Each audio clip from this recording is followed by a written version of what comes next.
You are listening to the Hiking Radio Network, where we talk the walk with shows by hikers about hikers for everybody.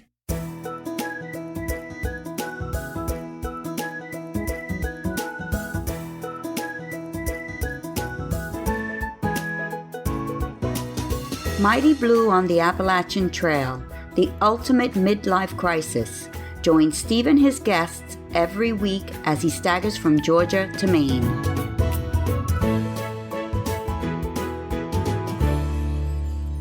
Hey guys, it's lovely to be back with you this week. You've found Mighty Blue on the Appalachian Trail, the ultimate midlife crisis. Sponsored for September by Cedar Trail Gear. I'm the one having the midlife crisis. I'm Mighty Blue, or Steve Adams, and I put together a slightly different show for you this week. A couple of weeks back, a listener wrote to me suggesting that I should call a guy named Chris Casado. So I did. Turns out Chris guides tours in the Sierras, so as you can imagine, after my recent hiking woes out west, my interest was piqued. Well, he's got a far better story than just as a tour guide, and I'm going to be introducing him in a moment. Also today, Katie is scheduled to call me sometime this afternoon, which is Wednesday the 22nd of September, and we're going to be finding out about her adventure through the Mahoosuc Notch.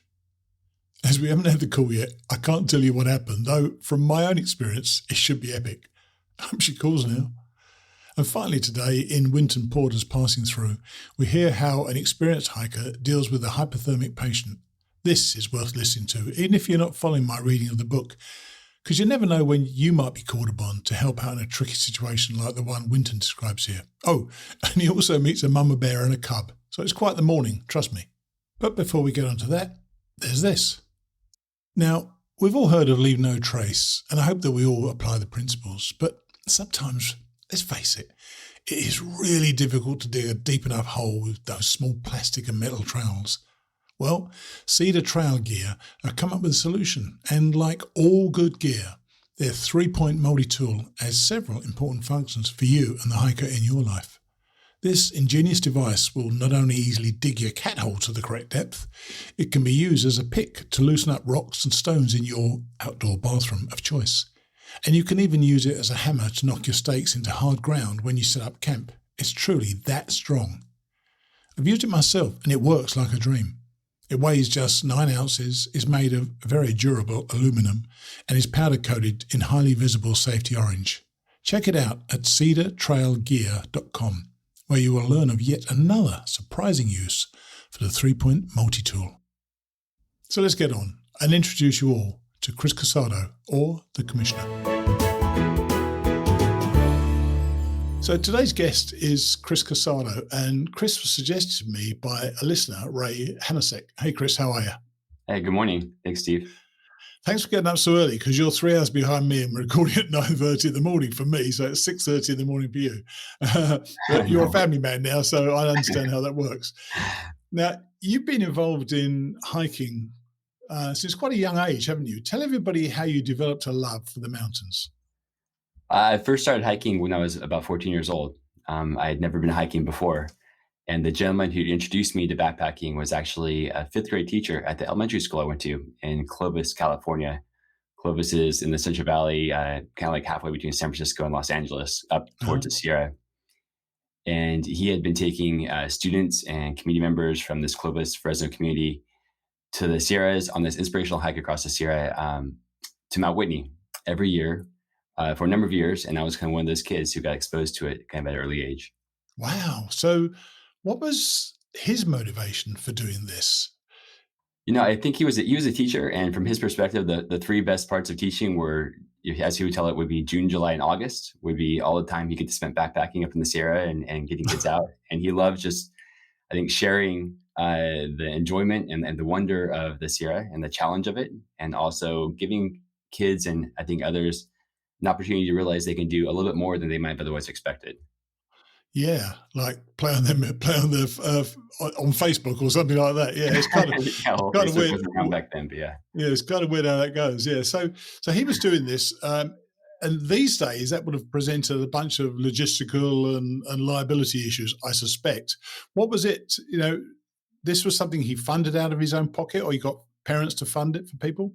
Yeah, actually, he had been doing this every year since 1983 up until this year in 2001. He's been leading students in groups like this across the Sierra.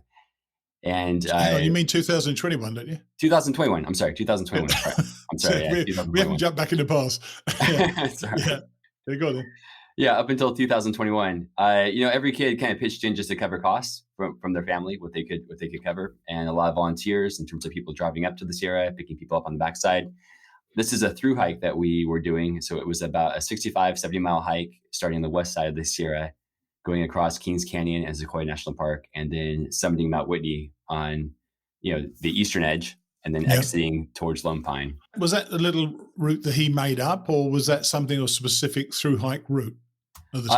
It's a hike that kind of parallels the High Sierra Trail, but a little bit more to the north. And so it's a route that he was first exposed to. I think another gentleman introduced him to this route, and then he kind of adopted it as kind of his own since then. You and I have spoken before this when I tried to work out my questions when I spoke to you, and I failed miserably at trying to do this.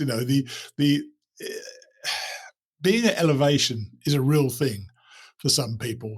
So how did he cope with that when he was doing it?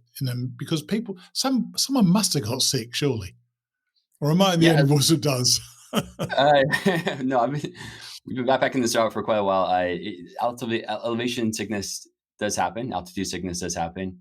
Typically, the best part about this type of route is you have 3 or 4 days to kind of adjust to it. So we would camp for a night at the trailhead the day before to kind of adjust elevation around 700 feet. The first couple of days, you're at 7,000, 8,000, 10,000 feet before you have to go over a 12,000 foot pass on the Great Western Divide. And so you had a couple of days to kind of acclimate. There's also the opportunity to, just making sure you're hydrated, eating well, and taking care of yourself and hiking at a pace that's reasonable. And so when you go with a group and someone who's helping to support you like that, you have someone who has experience and can help manage all those variables in the trail. So now, we're going to come to a minute to what you do now in related to that. So this is not just an arbitrary story I'm telling people, because this meant a lot in your life, didn't it? So what was it that hit such a chord with you that stuck with you ever since? Yeah. And, in fact, just going back, this has not just impacted me, but my entire family and a lot of people in my community. My younger brother actually did this hike when he was 10, the 65-mile hike across the Sierra. My sister did it when she was 12. My mom did it when she was 40. I was actually, the third or fourth person in my family to do this. So you were late to the party. I was a little bit late to the party. Yeah, I was 14, so a little bit late to the party. I think it was an opportunity to see something I'd never done before, never seen before. To realize that there's something kind of greater than yourself and what you're working for out there. Just this awe-inspiring mountain scenery. And also, I think the opportunity to kind of renew the conviction that you can do anything you put your mind to. When you're 14 years old and you've hiked 55 miles across the Sierra, you're camping at 13,500 feet on the backside of Mount Whitney. At that moment, you kind of realize, the sky's the limit. You can do anything you put your mind to, no matter your age or shape or background or size. And that's really, I think, a huge motivating factor, both for myself and Mike, in terms of taking people out into the Sierra. Funnily enough, I found that to be a theme quite recently of a lot of people. One of the things a lot of people take away is, not only the people they've met and the adventures they've had, but is that thought that by taking on a challenge like this, which in reality they shouldn't expect they could do it, like talking about a long, really, really long distance hike, they've suddenly realized they can do it. And so this validation of going a 60, 70-mile hike as a 14-year-old kid, that must be so great for the self-esteem of the child. Did it change you as a person at the time? I know it changed your future in terms of what you did, but did it change you as a person? I think it gives you confidence. I think it's a very empowering experience to be out there like that. And so in terms of that, in terms of like your self-growth, going from being a young kid to having to do something difficult. You're carrying a heavy pack, you're hiking long miles, it's uneven terrain, it's a challenging, and in terms of a mental and emotional standpoint. And so I think there's definitely a lot of growth that takes place through a process like that. Absolutely. 14-year-old kids have emotional breakdowns all the time anyway, don't they? So it must be a nightmare, some of them out on the trail. Did any of them play up, or, our kids play up sometimes, or did they just act out when they're on the trail when you were with them? Or did they all just really knuckle down to the hike itself? Everyone has their moment on the trail. I don't think even age is a differentiator in that respect, in terms of, it's gonna test you regardless of your age, regardless of how in shape you are. And it's not just that one day I think is difficult. I think it's that the culmination of multiple days on the route, multiple days on the trail. Everyone will have their moment at some point. And that's kind of why we go out there, right? Is to kind of test ourselves and have those moments and to see what we're made of. And so kids have those moments, adults have those moments. And that's part of the great experience of being on the trail, I believe. So you're introduced to this remarkable journey and finishing on top of Mt Whitney. I'm so darn jealous, I can't tell you. But I am so incredibly jealous. Yeah, well, funny enough, my girlfriend and I have been talking about this, but we'll talk about that another time. Yeah. So you went on this amazing route, which sounds terrific, and it really hit a chord with you. But you then got into normal life once you left school, didn't you? What was it that you actually did for a living? So I ended up getting a job in technology finance out in the Bay Area for kind of the bulk of a career. That sounds incredibly satisfying. Yeah, I worked in finance. Yeah, in the big tall building in San Francisco. That was kind of it. Good Lord, fabulous. So in that case, let's get back to Mr. Murphy then, because you'd stayed in touch with him, you'd built a friendship. So how did the idea of the TSX Extreme Challenge come to you? Yeah, well, it started as the Trans-Sierra Extreme Challenge, and so a little bit more about the background. So Mike and I actually did this hike across the Sierra. I did this twice with him as a kid. Oh, right. This 65, 70 mile hike across the Sierra. And then back in 1997, we hiked the John Muir Trail together, which is that 200-mile route from Yosemite, roughly speaking, to Mt Whitney along the backbone of the Sierra. And at that point, I was kind of hooked. After that, I did a lot of backpacking with friends and family members over the number of years. And Mike and I became pretty close, not only because of this experience we shared together, but he was local, he was a teacher, and kind of our families got to know each other as well. So he'd always come over for Thanksgiving or Christmas and share time around the holidays together as well. And over time, we always thought, wouldn't it be cool if we could take this unique experience that we have in the Clovis Fresno area and open it up to touch more people? And that's really where the Trans-Sierra Extreme Challenge started. Was that over a couple of drinks? Because it normally is, by the way. Maybe that was good. That could have been the case. All the good ideas come out like that. Because it was something we had talked about for a number of years, and it really wasn't until 2010, 2011 that we put pen to paper and we were like, all right, what do we actually have to do to get this done? And what was people's response to that? Because it's actually I'll come to that in a minute. Actually, it's more a case of, what does a trip with you and your team look like then? Say there's somebody who wants to do because you do exactly the very same trip, don't you? The 60 or 70 mile trip. Correct. We started TSX Challenge. We called it the Trans-Sierra Extreme Challenge. Yeah. Trans-Sierra, we're going across the Sierra, an extreme challenge because it's challenging. It's difficult. We want to be full disclosure and very upfront with people. So we got the permits and everything organized and everything lined up to be approved to operate within Sequoia Kings Canyon National Park, and organize maybe 3 or 4 trips a year. That was kind of our goal, just as we started, just to inspire people that they can do anything they put their mind to, and enable people that no matter if you have the right skill set or the right confidence level, you can do this safely and have an experience like this with kind of within the organized group. And how many people do you take as a group then normally? So typically we organize groups of between 12 and 15 people. Wow, that's a lot of people responsible for, isn't it? It's a full group, definitely. Yeah, I bet it is.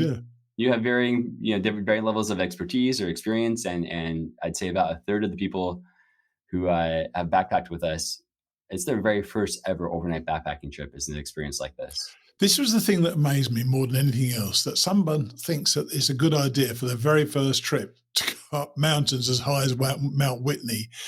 Does that? Of course, you don't try to put them off, but what sort of preparation do you expect people to make before they join one of your trips, or do you just say, just go for it? I think preparation is really important, actually, in terms of, first of all, you have to want to do it. That's the most important part. You got to be motivated, and if you're not motivated to do something like this, if you know hiking or backpacking isn't your thing, or doing something challenging or doing something different isn't your thing, you're probably not going to want to try something like this or join something like this. But if you do want to try something, or you are motivated to kind of see something different, see something new, then definitely having that core physical fitness is really important. Whether you're a runner or a cyclist or a swimmer, or you're an athlete, or you do something else that's physically active, maybe you just go to the gym. or maybe you want to give yourself a goal. And Yeah, so sure. having a goal is really important in life in general, right? So just setting a goal out there, you have 6, you have 8, you have 12 months to plan, getting yourself in shape, having a reason to start eating healthier, start getting out more, start exercising or walking or hiking. But Getting do yourself you? in that core physical fitness is pretty important.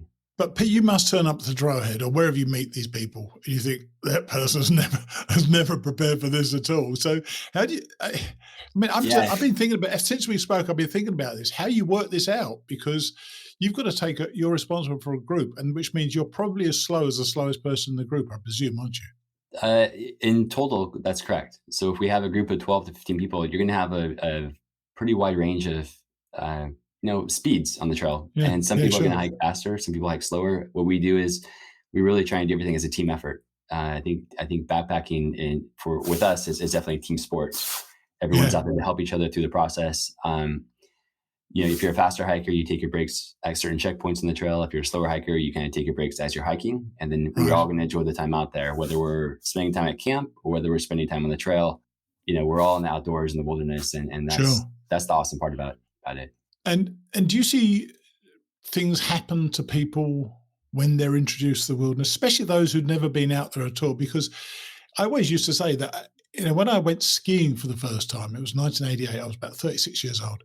And I went skiing for the first time. I'd seen snow in the past and I'd seen mountains in the past. In fact, I'd seen skiing on TV, but I had no idea of the combination of those things, how magical it is up there. So what is it like for you to see how people see the wilderness for the first time? I honestly think, and my experience is very much in the Sierra and some of the Grand Canyon, but I think backpacking the Sierra can be a life-changing experience. I think that, there's 40 million people who live, 35, 40 million people who live in California. And Sure. I would say most people don't even know most of this area exists. You take them back into these remote backcountry canyons, these jagged granite peaks, Yes. snow-covered passes, and it kind of boggles the mind that I've lived here for my entire life, and I had no idea this was in my own backyard. And You so didn't know yourself? I didn't I didn't know realize you did. myself, but Oh, it does wow. force me. We'll have people out here who are 50, 60 years old, and they're like, "What have I been doing?" Like this is incredible. Like it's right here, and we're so lucky and so fortunate to have this amazing resource. Yeah, sure. So close So and so do people accessible. do what you did as a 14-year-old? Do they go again with you because if you've now done this for 10 years, have you had repeat people who come back on the same journey, or they go do your other different journeys? We can talk about those in a minute. We have people who come back to the exact same journey quite frequently, actually. How And I interesting. think it's just because it's addicting. It's that Yeah. what they call the level 2 pleasure, where you come out of it and it's difficult, it's It challenging. sucks at the time. 2 or 3 days later, you're like, man, I could really go back out there again. It doesn't take Yeah. long to get the bug and just to Yeah. look back at the pictures and to realize when you're back in regular everyday life, how to kind of maintain that enjoyment and excitement, and then also have something to look forward to as getting back to that place again. So. Yeah. So let's take listeners on one of your days. So you do the hike and you stop. Some people get there in 5 hours. Some people get there in 10 hours, whatever it is. Everybody pitches up at camp eventually. So what happens then? The hiking day's over. These people sometimes with limited skills, they just pitch up at camp. How does everybody set up if this is the first time they've done anything like this? Because you actually supply them in a lot of cases with the gear, don't you? So we try and make it, I guess, as easy as possible for people with limited or no experience to kind of join a trip like this. So we do provide, if you need any of the major pieces of gear, like a backpack, sleeping bag, or tent, we kind of provide that for you and make sure that's really easy and you're covered. For everything else, it's taken care of by the group and kind of like the leaders of the trip that would take the pots and pans and stoves and everything like that. So when you get to camp, typically you're going to set up your tent, and then if you have the energy and the desire to help out around camp, this is definitely a team effort. So helping filtering water and getting water and collecting water, or being around the campfire or being around dinner time is great. If you are just exhausted and you just need to go put your feet in the water and decompress, that's great as well. So it really depends on certain days. Some people might have more energy, other days others might, and it's a team effort the whole way through. No, what you said just then, this wasn't one of my questions. When you said we take the pots and pans. I mean, really? What? So, but they don't just all pour boiling water into a packet. So obviously, there's a bit of a step up food wise. So, what's that like? Well, my approach to backpacking is go light in your gear and go heavy in your food, because your food will disappear as over time, and your gear is always going to be there. This is a social event. This is people who are social people, and I think enjoying a good meal in the backcountry is really important. So we do have, when you're cooking for, if you think about this, you're doing a week-long hike across the Sierra for 15 people, and you have breakfast, lunch, and dinner. That's over 300 meals you're going to be cooking over the course of the week. Wow. Over the course of a week. And all of that has to fit into 14 or 15 different bear cans. And so there's a little bit of an art and a science to making all that kind of work. And that's interesting. I would imagine you probably teach people a lot of skills that a regular hiker wouldn't learn. So packing a bear canister is an art in itself, isn't it? Which I never mastered, by the way. It is, yeah. I mean, how do you? So each of these bear canisters. So does each person then have their own bear canister, and they have their own food in there, or they you spread the food around to make it the best way you can? So we provide a bear canister for everyone, and then we have all the food kind of prepackaged into the bear cans, and we take a little bit of everyone's can each night. So it's not like, Steve, you hit the jackpot on night one, which would be great, but we'll kind of rebalance them all so everyone kind of lightens up a little bit each day. And that's cool. Everything gets repackaged, so all the bulk gets taken out, all the waste gets taken out. So we minimize waste on the trail, minimize space on the trail, and so everything gets tightened down. So what happens though? And there can't be a time. There can't be a trip when something doesn't go wrong. How do you respond to different people, things going wrong, and injuries and stuff like that? I would say every trip has something that has something that's going to challenge you in terms of something that's new. Sure. I think this part the part I enjoy the most is actually, I think, being problem solving on the trail and helping people overcome those challenges. Sometimes there are things you've seen before, whether it's altitude sickness or dehydration or twisted ankles or scrapes and cuts like that. Sometimes there are things that are different. People forgetting something on the trail, losing something on the trail. Sometimes a bigger injury might happen, and that's bound to happen. And I think the big thing we approach it as it's definitely a team effort. In terms of solving those problems on the trail, I might not always have the answers. Sometimes there's other people who have answers on the trail that you can kind of pull from and you can learn from as well. Sure. And has anybody ever said, I can't go on? The short answer is no. But I will say over 25 years of backpacking, there's probably one person that I've actually helped to get out because it wasn't the right fit. Wow. And that's something we learn over time. But otherwise, for the general audience, the answer is no. Once you start, there's only one way out. We kind of drop people off deep in the Sierra, and then the cars turn around and come back. Yes. And so once you're out there, you're out there. And the only way is to keep on hiking through. And then you go down off Whitney Portal, I presume, to get out.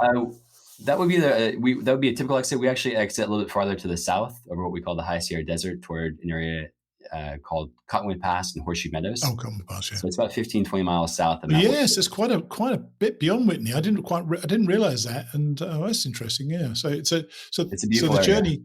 So Whitney is of 7 days, probably day 5. We summit Whitney on the 6th day, the morning of the 6th day. All right, and you got 2 days to get out, I suppose. About 2 days to get out after that. Yeah. Now, this is. You've actually branched out from just here, and you mentioned it earlier on about the Grand Canyon. Is that a similar type trip? It's a shorter trip, I presume, isn't it? It is. So I spent most of my time backpacking the Sierra, and about 2014, 2015, I had an old college roommate who lived in Flagstaff, and he's like, Casado, you do all this backpacking in the Sierra, you got to come check out the Grand Canyon. And so I did. I had my first backpacking trip, I think in 2014 in the Grand Canyon. All right. He put together a 3-night, 4-day loop on a more remote route. It was rugged. It was 1 night on the beaches of the Colorado River. And I think which is very cool, by the way, isn't it? I did whitewater rafting down there for 6 days and 5 nights back in 2002, 179 miles on the river. Oh my God. Yeah. It's cold, isn't it? I think there are very few places that can rival the Sierra in terms of, just this beauty and awe-inspiring majesty. And, Sure. and the Grand Canyon is definitely one of them. And Yeah, I'm so sure. we thought it'd be cool to put together something similar that we do in the Sierra. We put together a 3-night, 4-day loop out there. So it's definitely shorter, kind of a long weekend experience. And the same goals, though, really to enable and inspire people who might not have the skill set or experience to go out there and see the canyon in a different way.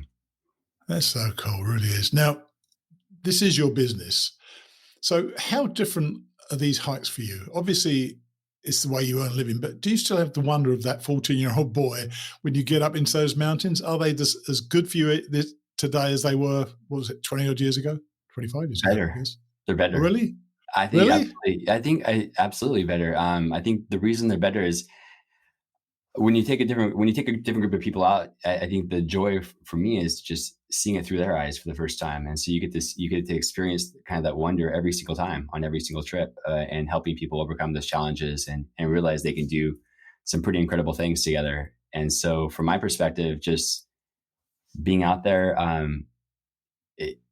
every experience is pretty awesome. And it's not the scenery. I think the magic sauce is kind of the people you meet on the trail, and it's the people you interact with on the trail that brings something special, and that sticks with you. I would argue even longer than the experience of just being out in the Sierra. Yeah, I'm sure. And you probably, people you hiked with when you were 14, you probably still know some of them as well as friends, obviously Mike as well. And what other challenges are there? Do you think there's another interesting loop you take in, or you don't want to dilute the franchise? You've got the Sierras and you've got the Grand Canyon. Pretty tough to top any of that, isn't it, really? Well, it would be, yeah. So we're pretty excited. So as we've kind of evolved this, I didn't really plan on this being a job. It just just happened.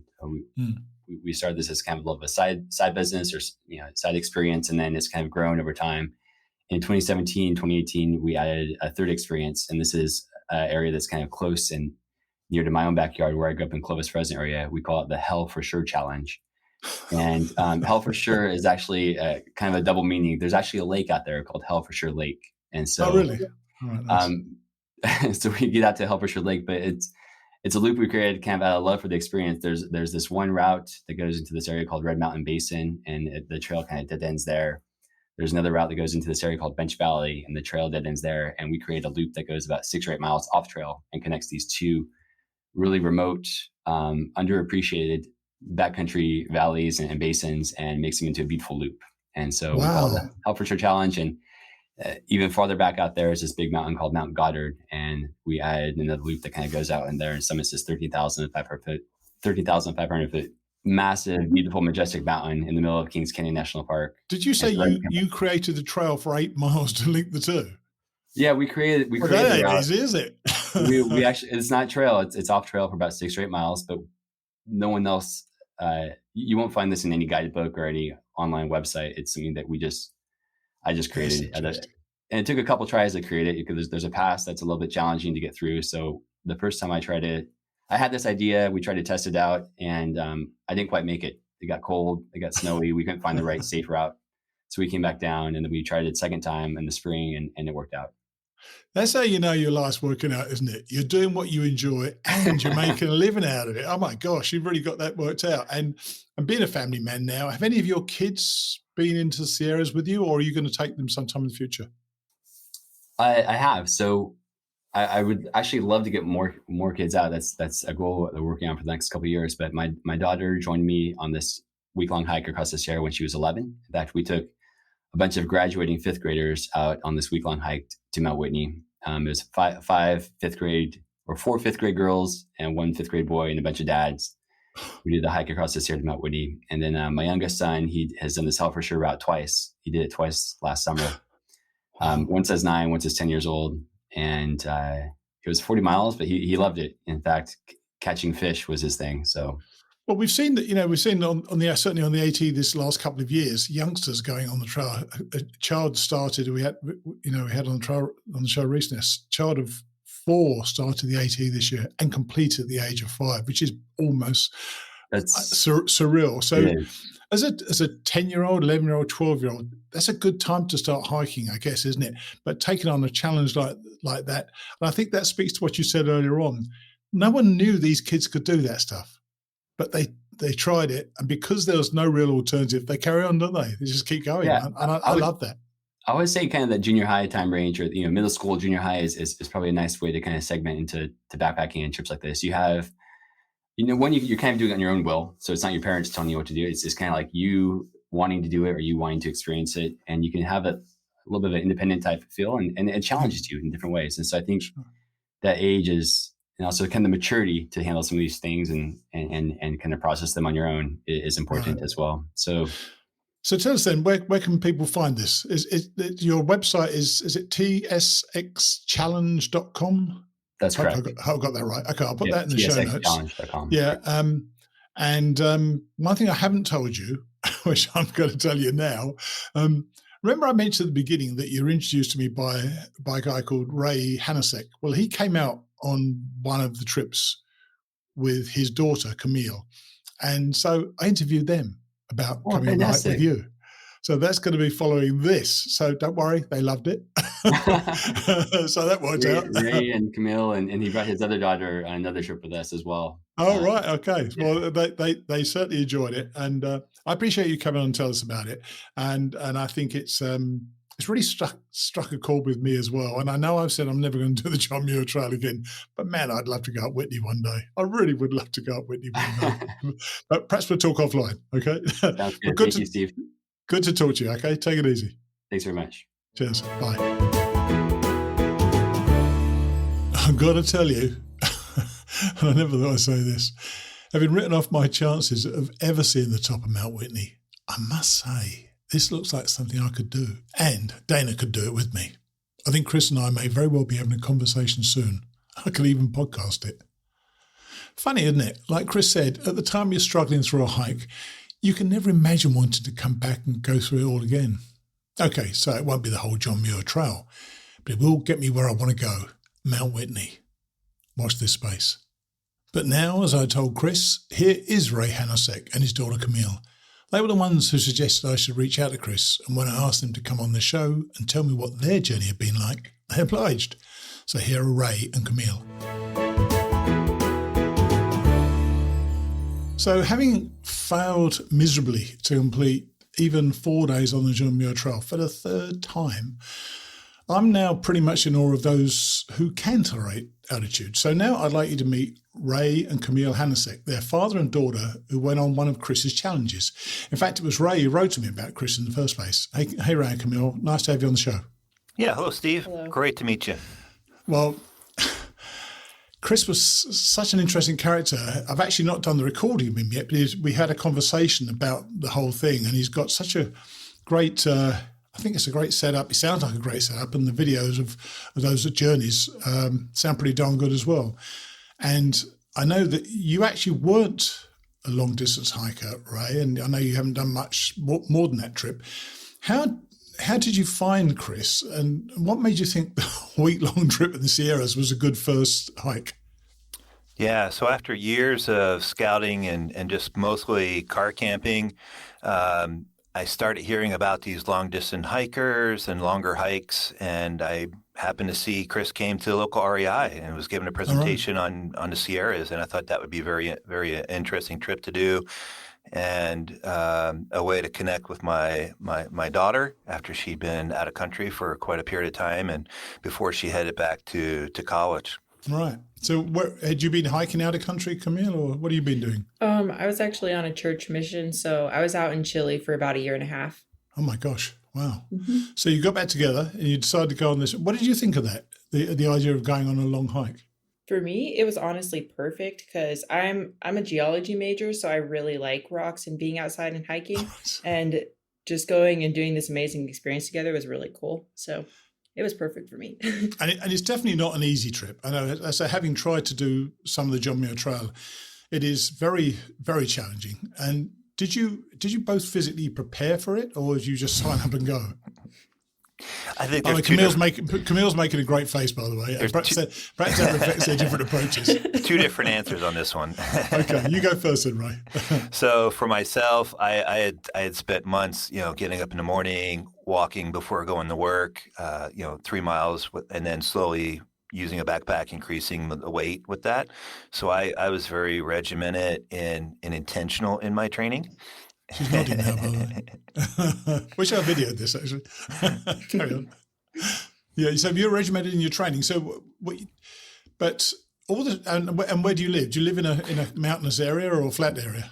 A little bit of hills. So I live in Salem, Oregon, and it's pretty much near sea level. So the altitude was a big concern for me, and I didn't have a lot of time to get to altitude.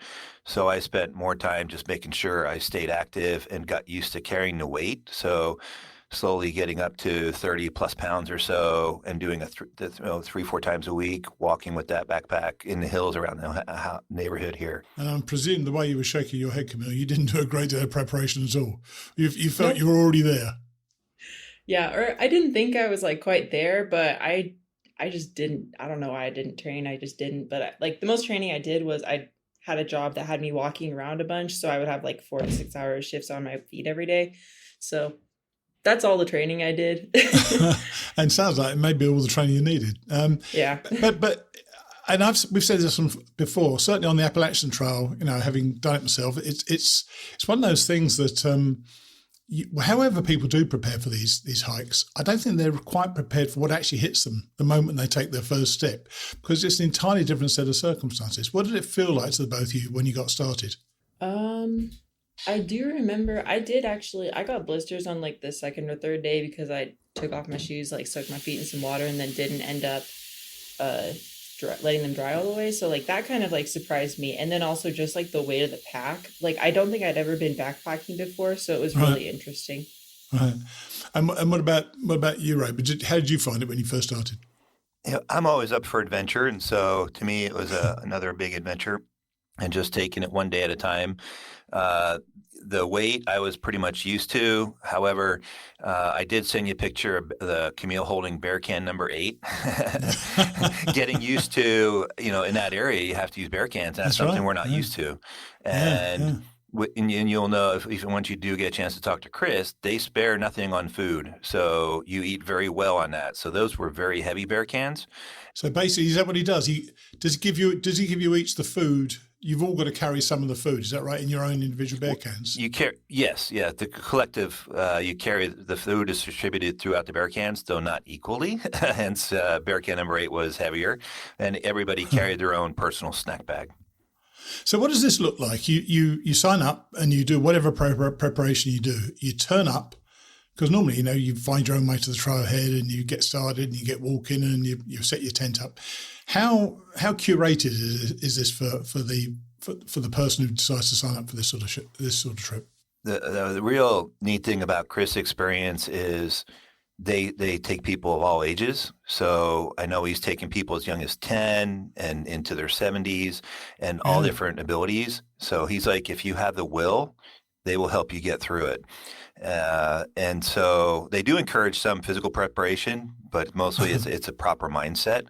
And so on our trip, we had the rabbits, which was the younger folk like Camille. We also had an 18-year-old from Italy who just graduated high school and wanted to see the U.S. before he moved on in life. So he was thrown into our group. We had several retirees and then like myself, kind of middle-aged in between there and different abilities. But kind of like I hear from your experience on your hikes, you quickly become a group or a trail family. And we were a group of 13, I think, and I included the guides. And I'll tell you, by day 3, 4, you got to know each other pretty well. And people were looking out for each other.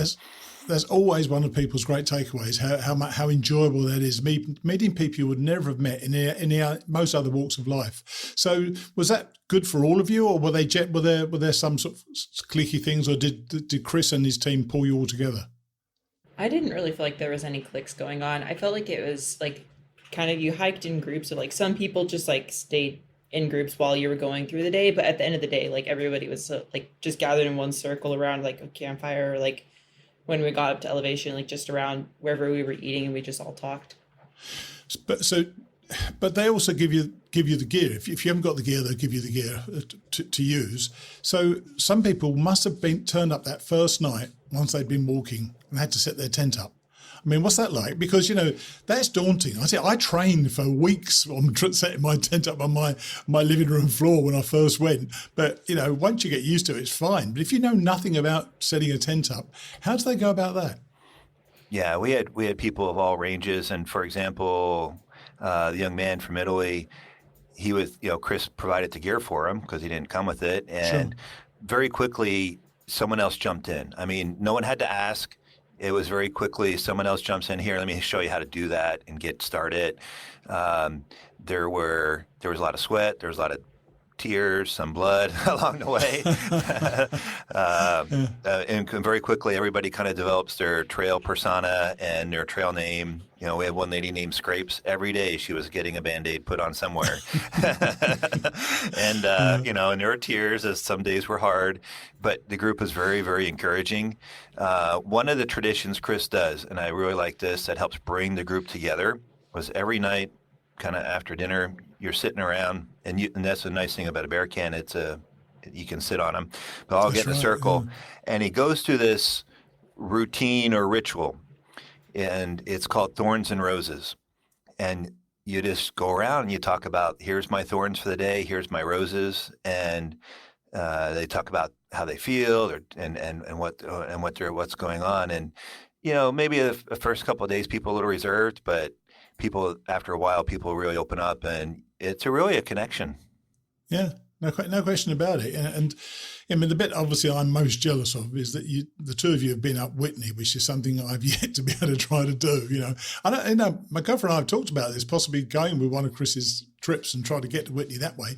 But altitude sickness is still altitude sickness, and I know it affected you quite badly at one stage, didn't it, Whitney? Because you got up Mt Whitney. I called you Whitney there, didn't I?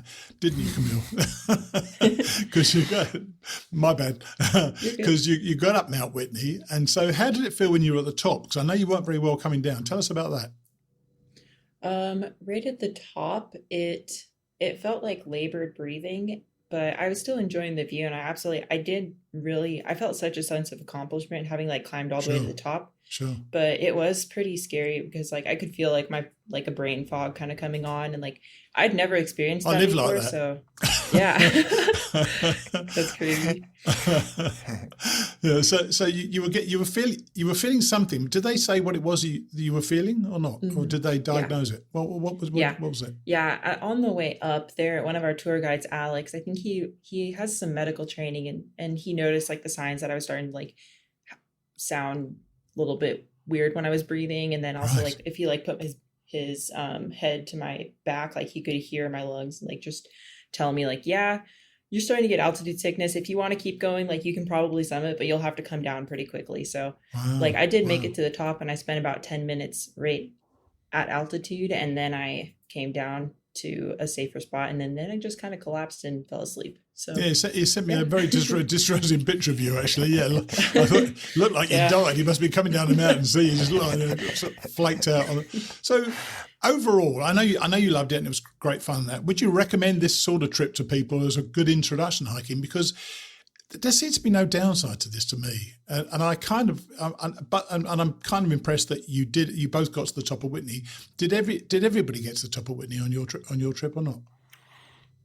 No, there was one person, Scrapes. That's a lady who Band-Aid every day.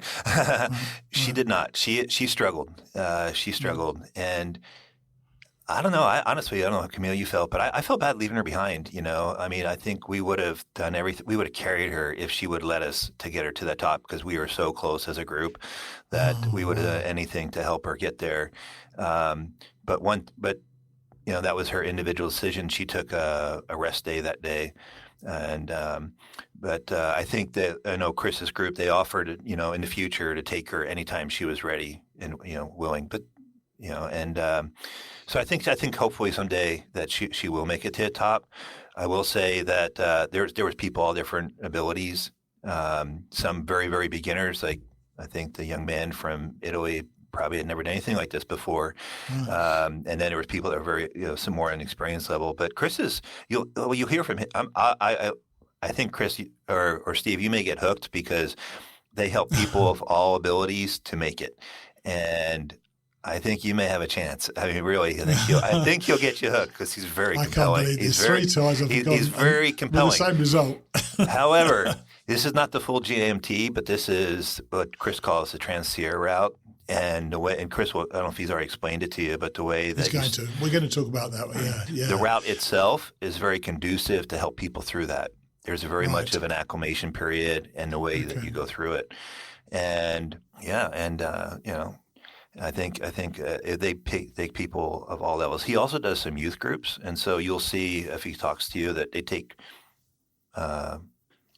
kids maybe 10, 12 years oldish, somewhere in that range. I find this is the hook to the story to me. He takes young people who really haven't done this stuff, and to get them into the mountains at that age and get them acclimated must be a wonderful thing for the rest of their lives, mustn't it? That sets them up to do stuff, that sort of stuff for the rest of their life, which is really what I'm going to talk to him about when I do get to speak to him. Well, look, I'm glad firstly, thanks for recommending that I speak to Chris. He was fascinating in our initial conversation. So that's where I prepare work out the questions I want to ask him, and helping youngsters is a really important part of it as well. And the fact that you did it, I'm jealous and somewhat envious that you've actually been able to do that. And I appreciate you coming on and talking to me about it today. Absolutely. Okay. Take it easy. Bye. Yeah, bye. Bye. It was good for me to hear that, as you never really know what these things are like until you either have the experience yourself or you hear from somebody else who has. I think we can check off Ray and Camille as fans of Chris and his team. And once again, it was all about the people. It always will be, Thanks this week go to recurring donors Betty McInerney and a new monthly donor, John Cratler, while we had a generous donation from somebody who wishes to remain anonymous. No worries, your secret is safe with me. I'm always so grateful when I get a donation to the network, and I appreciate every single one. If you'd like to donate, simply click on one of the many donate buttons on the hikingradionetwork.com website, and you'll be able to support our shows. Cheers so much. Now, with a bit of luck, it should be Katie, as at the time of writing this, I still haven't heard from her. I so trust her that I'm recording an intro, even though she may well be somewhere in the maze that is Mahoosuc Notch. Hopefully, here's Katie. Hi, Steve. Hey, Katie. How are you? Can you hear me? I'm good. Good. That's great. Yeah, I can hear you really well. So you're slack packing Mahoosuc Notch today, are you? Or you were? Yes, I just finished it. How was it? Finished it and then fun. Hard. Hard, but fun. I had, so I've mentioned this woman, Ginger, who's a little bit older than I am, but she has a lot of technical experience, and we just kind of went together. We're both slow, so I think it took us about almost 3 hours to get through it. Yeah. So, you know what? It's certainly not a race. It's one of those things that you've kind of got to feel your way through it, haven't you? Yeah. So that was good. It was neat. And now, it's like another little box you've checked. So you don't have the mystique of Mahoosuc Notch sitting on top of you. Yeah. So I'm almost finished Maine. Yes, yeah. I know. So I'm trying to work out which way you went, though. So you went northbound, didn't you? You went northbound. Yeah. So I'm staying at a place called the Cabin in Andover. Oh, lovely. And it's at a little historic hostel. Kind of neat. There used to be Honey and Bear. I'm afraid it's just Honey now, isn't it? Honey. Yeah, it's Honey now. Yeah. And she has some helpers there. So Is she well? By the way? She looks great. That's amazing. She's amazing. Yeah, she's amazing. Yeah. So you're staying there. So they took you. Where did they take you to get into Notch? To I think it was called Mahoosuc Trail or Mahoosuc Notch Trail, which is you have to hike in about 2.5 miles. That's right. Yes, we did that. Yeah. Yeah, and then you head north and you get out at South Arm Road. Not South Arm Road. I forget which road it's called, something like maybe B Road or something, okay. So I have to go over, I'm on top of Mahoosuc Arm now, and then I have to go over, I believe it's Speck, You go down from Old Spec. I tell you, that is the longest descent of the whole journey for me. I seem to remember it just went on and on, and it was bloody endless. Oh, yeah. That's what we're doing, today. So how have the past few days been? Because you last time we spoke, you were just heading back. You were in the airport. So how has time been since then? Yeah. So so I got in and went back to Stratton and did 3 days. I felt pushed kind of hard. I did 2 13-mile days so I could get to, on top of everything, to get to Andover. Sure. Did the Crockers and Saddleback. Saddlebacks are great, aren't they? I love Saddlebacks. Oh, I had the clearest, most beautiful day to do the Saddlebacks. It was awesome. It's just awesome. So how many more miles? I was looking at the map this morning. You actually don't have very far to get to Gorham, do you? Yeah, no. I think I have to look. I was too tired yesterday to check, but I think I've got probably a little over 60, if that. Right. So probably not. I don't even think it's that far. Wow. No, I don't think it's quite as far as that either, to be honest with you. So you've now filled in all the miles to the south of Mahoosuc Notch. Is that right? Or you will do once you get down from Old Spec. Right. Correct. Right. Okay. Well, that'll feel like another 15 miles. Trust me. I'm sure. My knees are still crying out from coming down Old Blue yesterday. I was like, wow. So how is it? So how is it returning to the trail? Once again, you had a break, which I know some people love, and I know you've loved as well, and you felt that you really needed that. How has it been to come back to hiking again? It took me a day or two just to feel like I had my legs. They talk about sea legs. Well, I needed trail legs to feel balanced. And so, I kind of went a little slow at least the first day back, and then I could pick up, and go cover a little more miles and like I wasn't.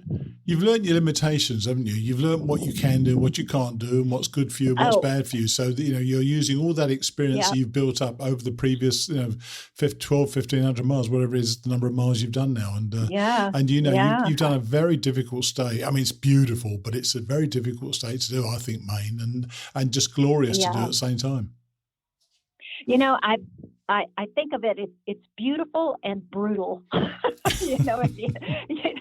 if you can describe it as anything. There's no way around it other than beautiful, but, it's pretty tough. And you can tell the South is much tougher than the North. So, other than going up Katahdin. Oh, yeah. But, yes, you're right. I mean, the 100-mile wilderness, it's not a walk in the park, is it? I mean, it's flatter, but it's certainly not easy, I don't think, anyway. Right. No, I mean, you have the roots and the rocks. But there's the 100-mile wilderness was fun because of all the lakes and, seeing the ponds and the loons. I saw a moose this morning. Oh, did you? Fantastic. While we were being shuttled, and he almost hit the car, and then he screeched on his brakes and turned and went right back into the woods. Very cool. I was looking at the map this morning, and knowing that you're coming to New Hampshire soon, you'll be hitting the presidential range pretty early. And so you'll be going up Washington from the north, I presume, or are you planning? Have you looked at different ways to go up these mountains? Steve, I haven't, and I'm just. I feel like if I get done with Maine, I may or may not take a zero in Gorham. I don't really like to take zeros unless I'm like going to see family. Right. So, if I can keep focused on this before I get to that, then I'll, look at it. And I found that a lot of the hostels, that if they're open, which most of them now are starting to shut down. Are they? Wow. Like within a few weeks. Wow. They can't move on, girl. I'm trying, man. I know.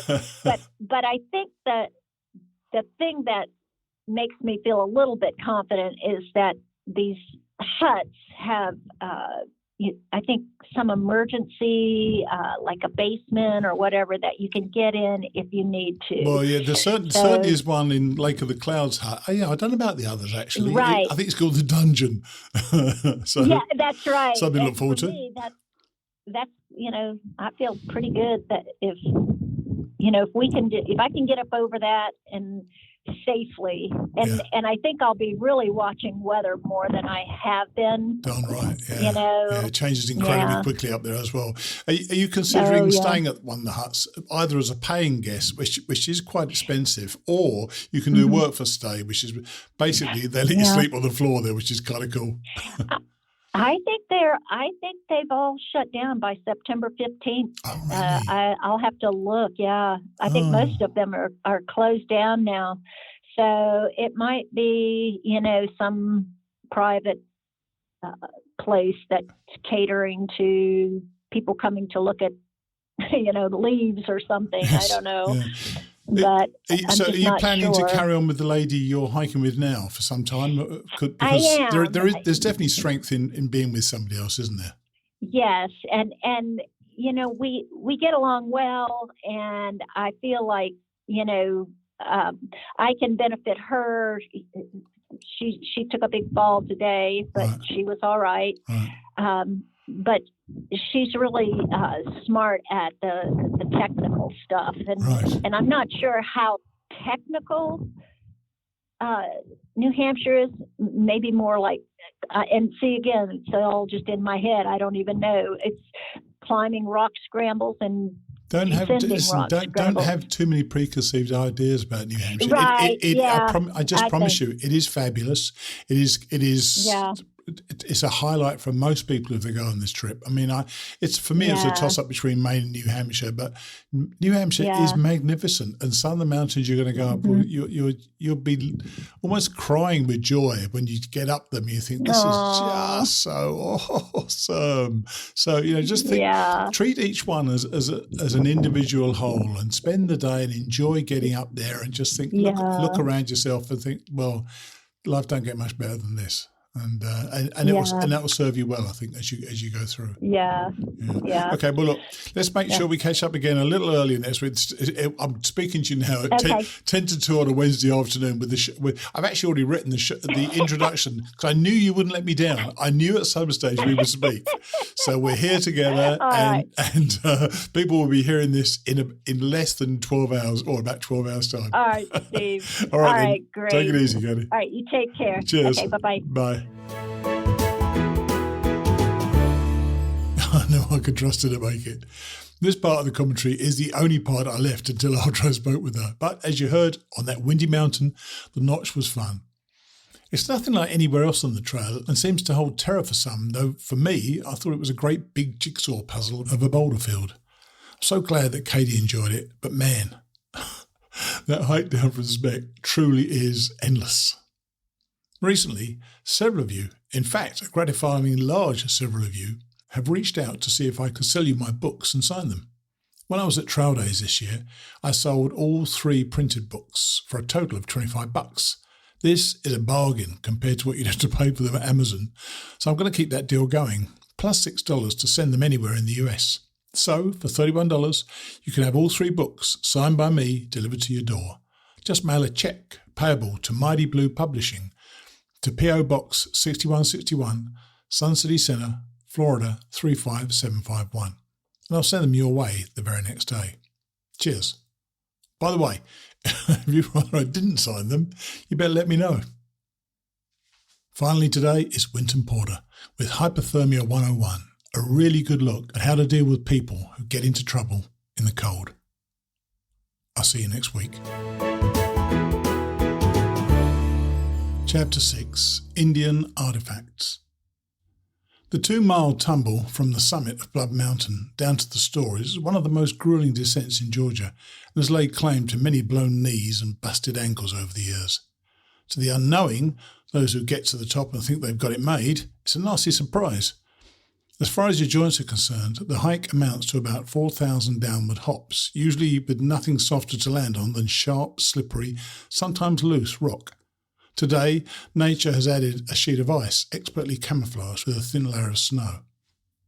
Billy, whose eyes are still sharp, sees the panicked hiker first. The old man has taken his coffee to the front window and he's gazing out at the snow along the trail. Against the brilliant whiteness, coupled with the stillness of the bare forest, he sees the one thing that is both dark and in motion, the figure of a single hiker coming at a hurried pace, nearly a run, down the trail from Blood Mountain without a pack on his back. Well, Billy begins and then pauses to take a sip of coffee before finishing his thought. It appears that you have your first emergency of the morning coming across that road. I join him at the window and watch the stranger cross the highway and leap up the snow-covered stairs toward the shop. Billy and I back away from the door in unison, knowing that the man's entry will be dramatic and we'd best stand clear. And then something funny happens. The hiker, still in stride, throws his weight against the door and mashes his face against the window, neatly framing a picture of confusion and fear. He can't figure out the door's 1937-style latch, which requires the press of a thumb, not a twist of the wrist. After a reassessment of the latch, he manages to get the door open. He crosses the threshold and stands before us, stuttering to get the cold words out of his breathless mouth. There's this guy. That's how they all start, and that's usually where they stop, though the gender of the guy may vary. There's this guy, and he's in trouble. Just why the guy's in trouble, just who is responsible, the messenger never likes to say or pretends not to know. The fellow leans forward, hands to knees to catch his breath and regain some composure. Billy clears the silence with, "What's your name, son?" "Brittle."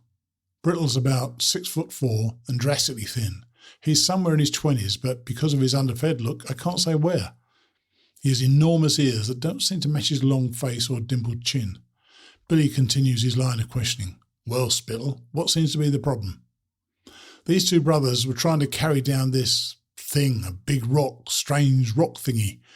One of the brothers' back froze up on him and he can't move. They said they'd been there a couple of hours." "Did they have packs, sleeping bags or tents, Twiddle?" "Yeah, they had sleeping bags. I saw a pack, but I didn't see a tent." I look over at Buddy, who's standing by the counter with phone in hand, and give him the nod. He calls 911. "Brittle, relax," I say. "We've got you covered, but we need some information on the guy in trouble." We put the description together. "Age? Late 30s. Height and weight? About 6 feet. Big guy. He had kind of a gut." "Was he conscious?" "Yeah, but he was cold. They both looked pretty bad off from the cold." "And where were they?" "About halfway up, near those steep steps." "Anything else seem strange?" "Yeah, he kept asking me if I saw his shoes back on the trail, but his shoes were on his feet." Buddy says he has 911 on the phone. He looks over, waiting for instructions. I call out, "Male, late 30s, heavy, maybe 230, middle stage hypothermia. Location, on the stairs below Blood Mountain. Send the board. We're sending 2 up now." Buddy repeats my words into the phone in his usual loud Jersey tone, as if he were shouting a drink order to a Newark bartender.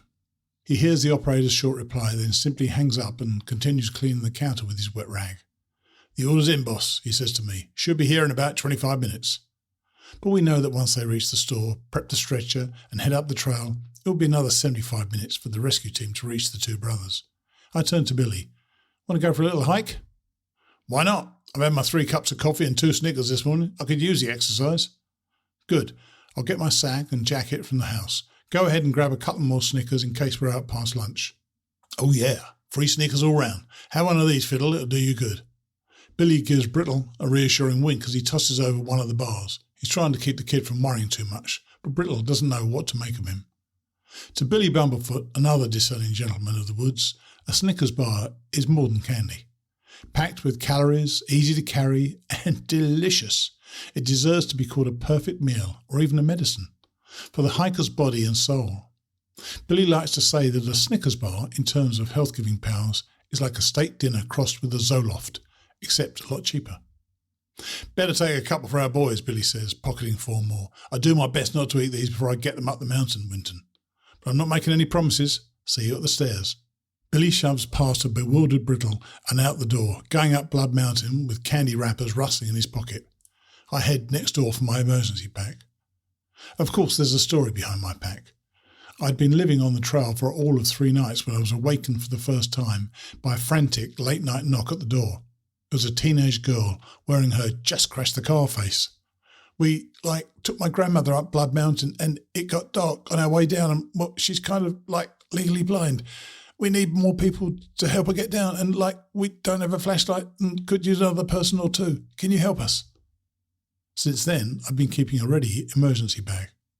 My old Camelback mule pack holds the essentials: compass, headlamp, extra batteries, parachute cord, lighter, matches, plumber candle, 3 S-bit fuel tablets, 2-litre water bladder, 3 power bars, 3 Snickers, glucose shots, titanium coffee mug, 2 tea bags, 4 sugar packets, poncho, fleece hat, gloves, 2 hand warmers, emergency blanket, 2 pairs of socks, bandages and gauze, pencil, notepad, and finally duct tape for handling the unexpected.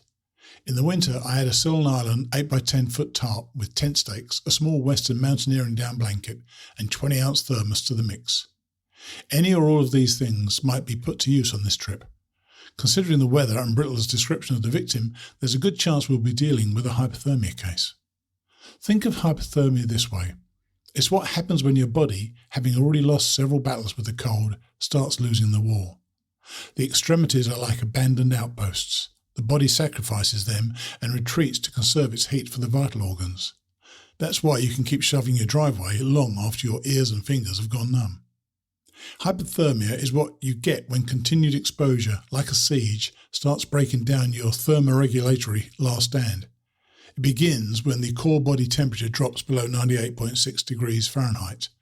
There are 3 stages of hypothermia. The first stage happens between 98 and 94 degrees and is typified by chilliness, numbness of the skin, shivering and dysfunction in muscle coordination, especially in the hands.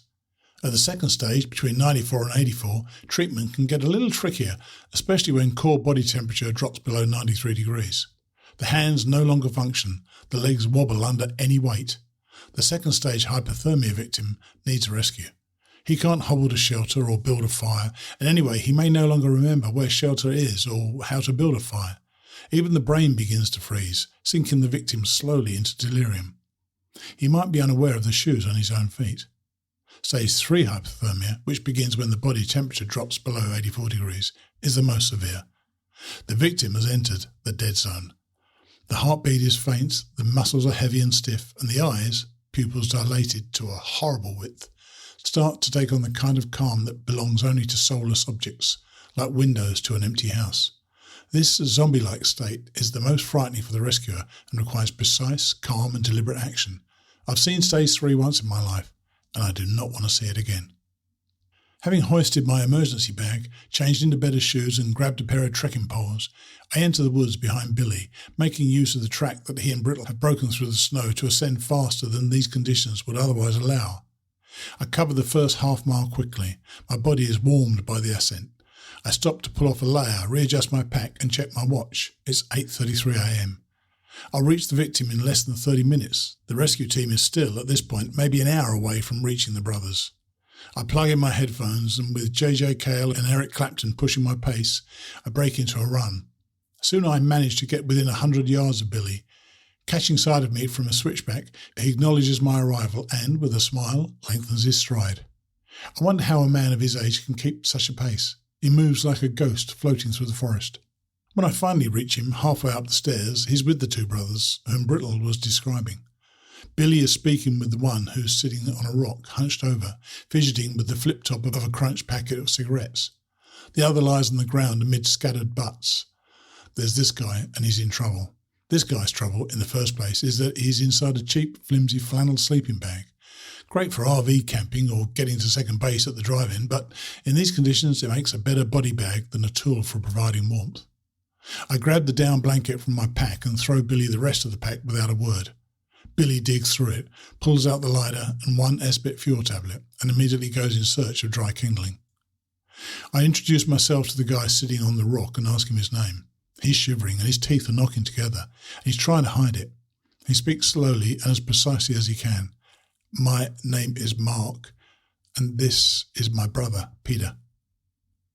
Mark pulls out a bent cigarette and searches for his lighter through the many pockets of his undersized black and yellow John Deere ski jacket.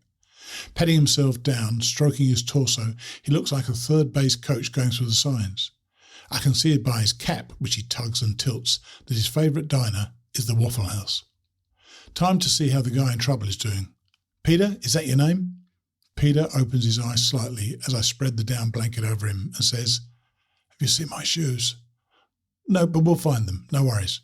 His shoes are on his feet. Since he's responding to questions, I've decided, gratefully, to place the thermometer in his mouth.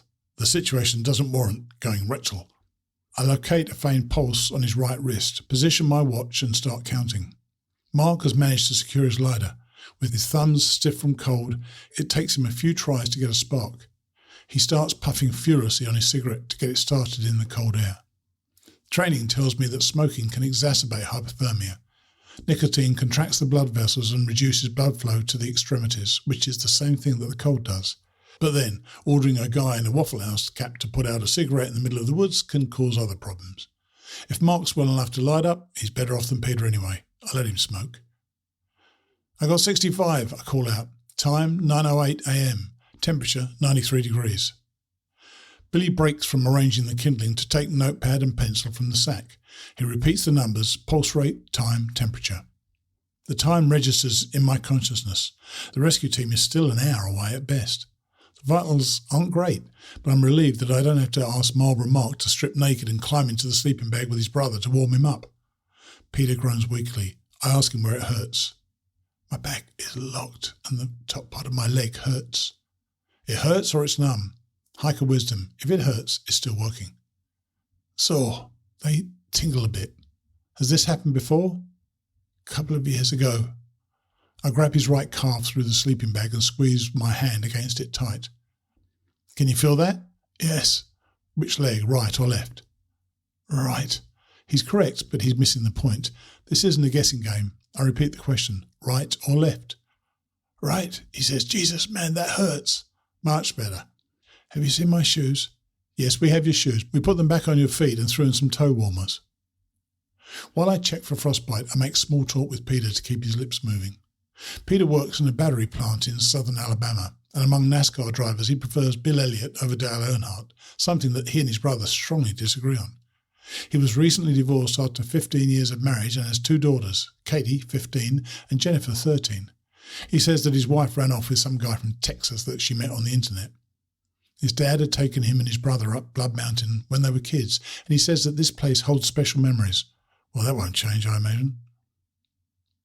Billy has got a fire roaring underneath a small rock overhang, and we very carefully move Peter closer to the flame and work to make him a little more comfortable until help arrives.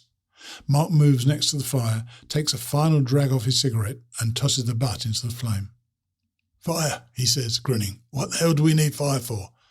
Figured we was warm enough before. Thought it was a heat wave. I don't know about this redneck here. He gives the immobile Peter a brotherly slap on chest. But I couldn't stop sweating. Mark breaks down in a fit of coughing and glad laughter. He realises he's going to make it. This might be what the guy's like when he isn't afraid of freezing to death. Loose, goofy, a good brother. His personality has thawed out a little, along with his limbs. Billy sees a chance to get the story out of him. Mark, what is it about this strange rock you were carrying? The hunk of stone lies victorious in the middle of the trail. It's roughly cone-shaped and there's a square indentation in the centre of the flat face, the base of the cone. I think I know what it is. Billy looks as if he knows. Mark points at it and explains, Yesterday we found that there rock below the shelter on top of Blood Mountain. We're pretty certain it's some kind of Indian artefact. It must have weighed about 100 pounds. We're thinking it's worth some money to someone. Billy kneels down, studying the artefact, and runs a hand gently over it as if he were petting a friendly old barn cat. He stands up, shaking his head. Winton, you remember that big metal signpost that held that marker that was once on top of Blood Mountain about 15 years ago? Yeah, they put it down in the parking lot of the shop. Well, this, Billy kicks it with the toe of his boot, chuckling when grey dust crumbles away. This Indian artefact is the old concrete footer that anchored that post. These boys were nice enough to bring it halfway down Blood Mountain for you. Lighting his next Marlboro, Mark chokes on the smoke. He speaks with the cigarette bouncing in his mouth. No shit, you got to be kidding me. No, sir, Billy says. Me and about 12 others helped relocate the marker back in 88.